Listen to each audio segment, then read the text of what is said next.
Hello everybody, my name is Gwenno Dafydd. I'm from the Alternative BBC. Yes, I am the bathroom broadcasting coach and I'm coaching and broadcasting from my bathroom. Today is the 28th of May.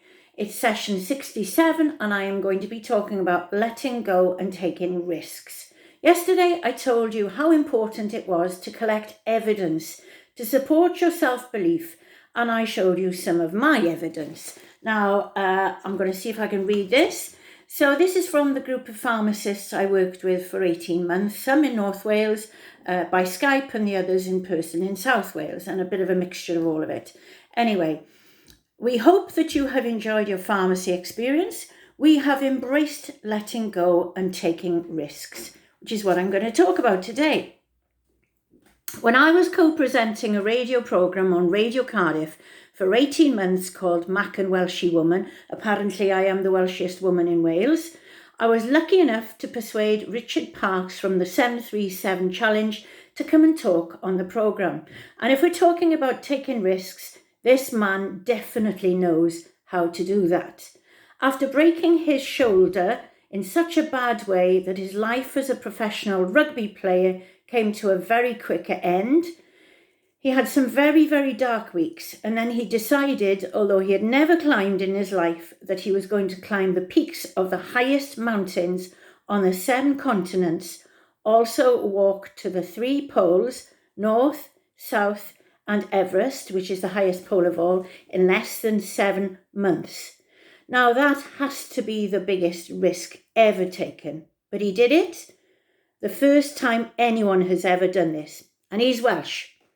So not only did he let go of his lifetime's dream of being a professional rugby player, but he also took phenomenal risks and really pushed his comfort zone as far as he possibly could.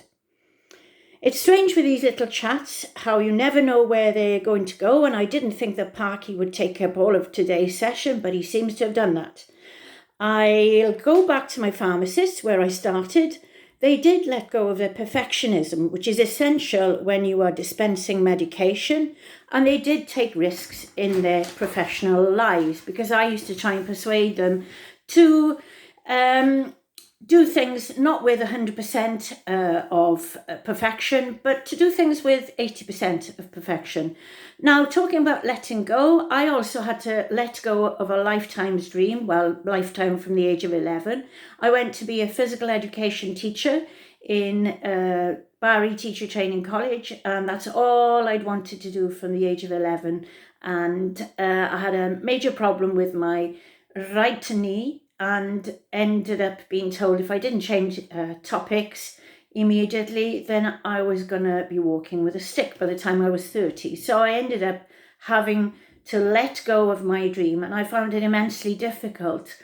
At that time, I wasn't so aware of psychology. I didn't understand all of these different processes that I now do.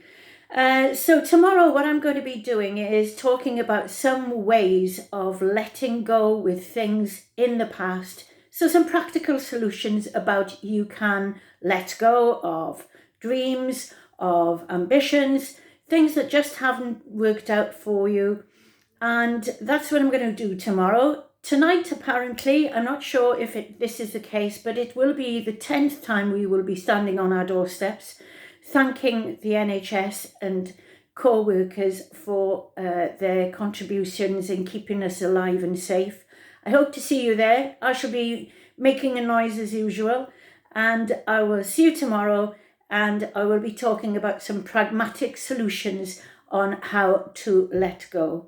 You don't need to take such huge risks as Parky did, but it's always good to push your comfort zone so that you achieve something magical if you possibly can. So take care and sing, and I'll see you tomorrow.